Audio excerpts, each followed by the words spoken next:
Telangana state committee మెంబర్గా ఉంది. ఈమె విశాఖపట్నంలోని ఆరిలోవా చెందిన ఆమె. ఈమె డివిజనల్ కమిటీ మెంబర్ ర్యాంక్లో ఉంది. ఈమె తర్వాత దారా సారయ్య, ఈయన అర్బన్ పార్టీ మెంబరు. ఇతను మన హనుమకొండ హసన్పర్తికి చెందినటువంటి ఆయన, మునిపల్లి గ్రామం.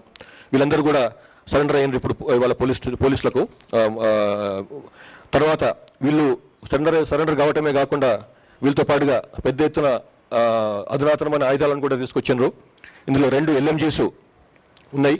అందులోతో పాటుగా 10 మ్యాగజైన్స్, 22 అమ్యునిషన్స్ ఉన్నాయి.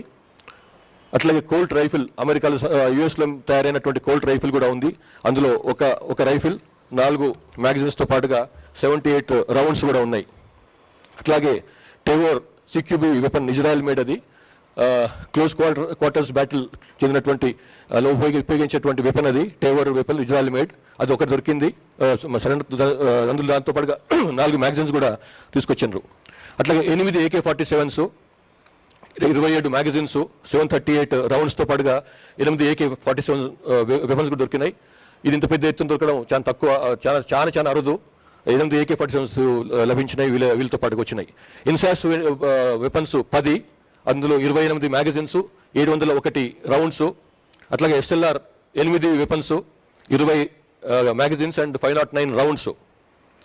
ఇవి కాకుండా బ్యారెల్ గ్రెనేడ్ లాంచర్ 4, వాటితో పాటుగా 26 రౌండ్స్ కూడా, plus single shots 11 weapons with 74 magazine, grenades 2, air గన్లు 1, .303 రౌండ్స్ మాత్రమే 39. తర్వాత హెలికాప్టర్కు ఉపయోగించేటువంటి హెలికాప్టర్ను కూలించేందుకని చెప్పి ఉపయోగించేటువంటి అమ్యునిషన్ 19 కూడా దొరికింది.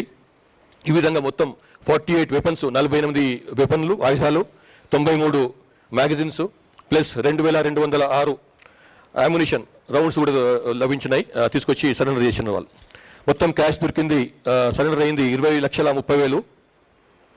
ఈ విధంగా ఒక రకంగా చెప్పాలంటే ఒక పెద్ద దెబ్బ ఇది. సిపిఐ మావోయిస్టు వాళ్ళ యొక్క PLGA బెటాలియన్ కొలాప్స్ అయిపోయింది ఈ దెబ్బకి.